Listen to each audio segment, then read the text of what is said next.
Upon a time, in a prosperous town in Africa, lived a couple, Mr. and Mrs. Baku. Mrs. Chidoma Baku was a business owner with a huge boutique store, while her husband, Mr. Baku, was a lawyer. They lived a wealthy life but didn't have peace. The reason being, they didn't have a child. After getting married, they had agreed to enjoy the first year, just the two of them, and then try for a baby the next year. But it was now 3 years later and there was no sign of her getting pregnant. "Send your wife away and take a second one. It's clear she's barren," her sister-in-law told her husband without hiding. "I am not. She's my wife and I'm sticking through with her, whether we have children or not." Her husband stood by her. "What is wrong with you, young man? I need grandchildren. This house is empty without one, and her duty is not to get dolled up but give me grandchildren. I told you not to marry a successful, independent woman. They tend to never do their wifely duties. You should have allowed me to choose your bride from our village," her mother-in-law said. "But mother, I love my wife and we will have children when God decides to bless us with them," her man replied. "Do you know what people say behind your back because you're childless?" his sister replied. "I know they say a lot of nasty things, but human beings always love gossiping. I don't care, and if it's grandchildren, you can give mother one yourself," her husband said. "I'm trying to open your eyes and you're being rude, ungrateful," her sister-in-law shouted. "Get married first before talking to me about the children," her husband replied. This was a normal occurrence in their home. Her in-laws had lost respect for her because she was childless. But it was not her fault. They had tried different treatments, both medical and herbal, to no avail. She had started giving up, but her husband kept the hope. She was grateful that he always stood by her. "But don't you think your mother is right? If I cannot give you children, then I have failed as a woman," she told her husband after they were gone. "Don't ever say that, and do not listen to them. You are my wife and you are more than enough," he reprimanded. "I am okay with you having a second wife. I promise to treat her like my sister. That way, you can have children and no one will belittle you or talk behind your back," she said, shocking him. "What? But I don't want another wife. One is enough already. You already make me scratch my head enough and you want me to add another stubborn woman in my life? Are you trying to kill me?" he joked. "Hey, I'm not stubborn," she smiled. "There, that smile is back. Do not hide it. It's too beautiful to be hidden," he encouraged. "But seriously, we have tried everything and it's not working. I'm giving you the free will, an opportunity not every woman hands their husband. You should consider it. We get to have children," she said, serious. "I am not marrying another woman. You are the only woman I want to spend forever with, and we will get children one day, whether it's now or later. We will wait. God's timing is the best and I am not complaining," he added with finality. She appreciated him for not pushing and being patient, but she still felt inadequate. She also wanted children and she was not getting any younger. It was made worse with the fact that all her peers were married and either had 2, 3, or 5 children. Every time she saw them interacting with their children, pangs of jealousy filled her heart. Even teenagers had children, and she, a full-grown woman, didn't have one. What had she done wrong? Why was God punishing her? She used to talk to her friends and they always encouraged her. But Natty was different. She always told her that she hadn't tried every option. She told her that she knew of a witch who could help her easily and in no time she would be holding her baby. According to her, she knew of few women that the witch had helped and they had healthy babies. A witch? No. She believed firmly in God and wouldn't resort to evil to get a child. But as the months flew by and no sign, coupled with her own in-laws' pressure, she finally accepted Natty's proposal. Natty took her to the witch who asked for weird things. A pure white hen and 2 black goats and some money. When they finally found the things after searching, the witch performed some ritual chanting, then gave her a potion with the instruction to be taking it 3 times a day for the next 6 months, then stopped when she was 4 months pregnant. She was also instructed not to tell anyone, including her husband. But be aware, some weird things may happen, for everything comes at a price. the witch warned her. "I am willing to give anything to hold my child in my arms," she replied desperately. She never told her husband of the visit to the witch nor what she was doing. For 2 months, she did everything dutifully, and she actually became pregnant. She and her husband were so happy. Finally, things were working out.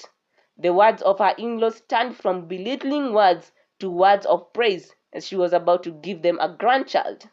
Her husband supported her and spent most of his time talking to the baby and spoiling her. When she was 4 months pregnant, she stopped taking the potion as instructed. But her pregnancy was different.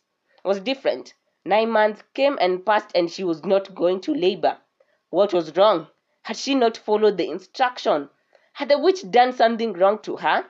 As the 10 months came by and passed, everyone got worried. They went to the doctors who kept assuring them that though unlikely, their child was still okay. Angry and about to confront the witch, she stopped as her water broke. Her husband rushed her to the car, driving as fast as possible as he tried encouraging her. But something wasn't right. She could feel it. Out of nowhere, a truck appeared and hit them. They were involved in an accident.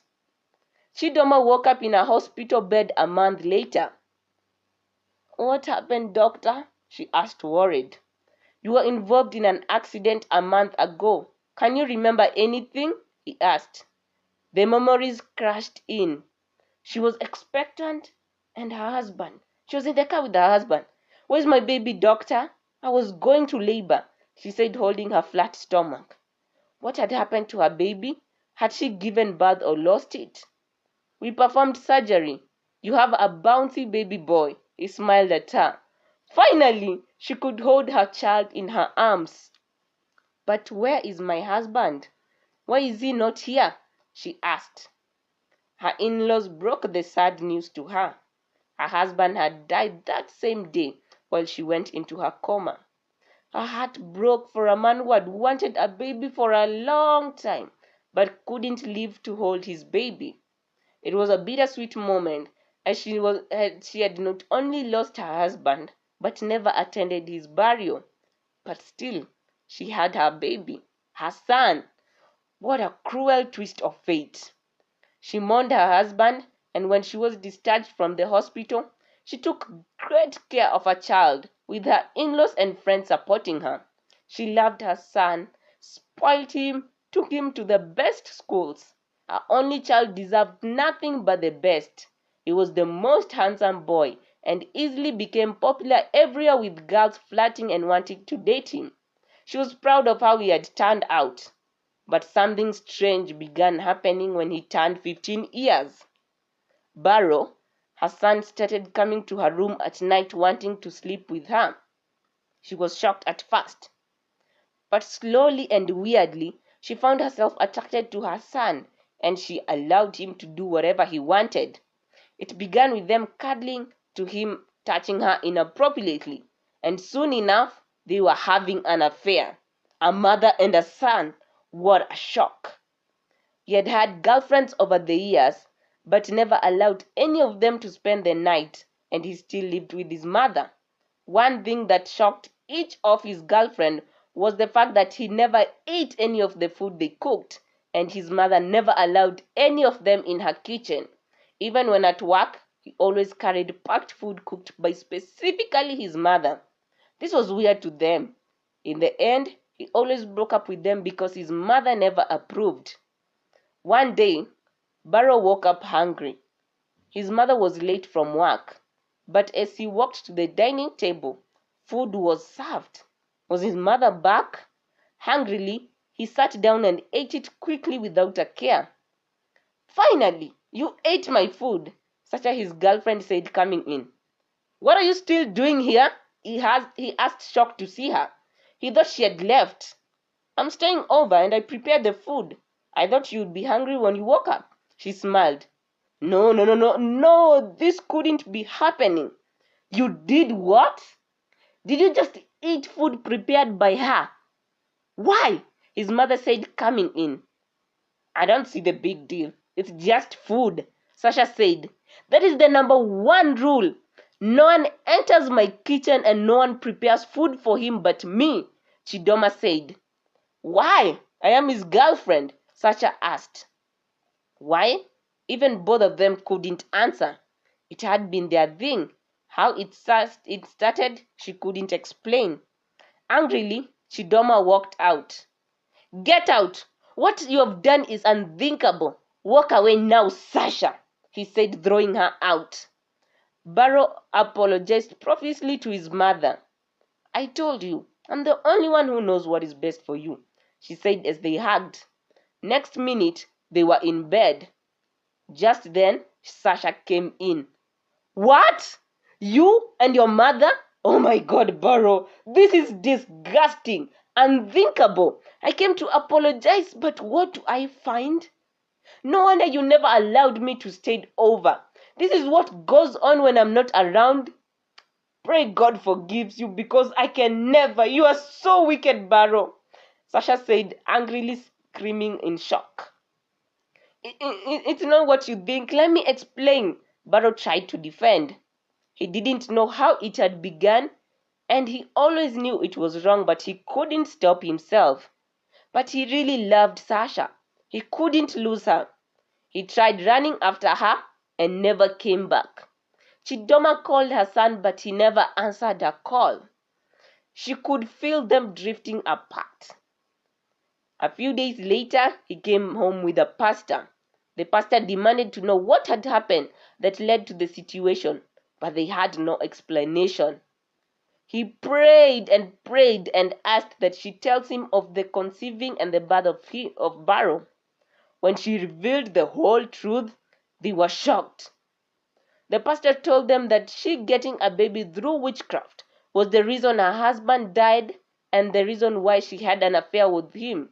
It was the price of evil. Nothing from the devil was free. Just then, the witch appeared to stop them from deliverance. It became a battle between evil and good, and she was very powerful. In the end, after hours of prayer and battle, the witch was defeated. But Chidoma, out of nowhere, lost her balance and became crippled. She had to pay the price, with her being crippled and her son maintaining some distance between them. They had been liberated, and at least she still had her son, but it had come at a huge price. Lessons learned was very clear. Perseverance and God's timing was the best, and witchcraft and evil is never the solution. And that is the end of the story. Tell me in the comment section what you learned from the story. Do not forget to subscribe, like, comment, and share the link with your friends, family, and colleagues. Tell them to also subscribe, like my other stories, and comment and share. Follow me on my own Instagram at pesh_norma, PESH_NORMA. And below on my description box is the links to my other stories. I kindly invite you to check them out. Salamat and Sarange.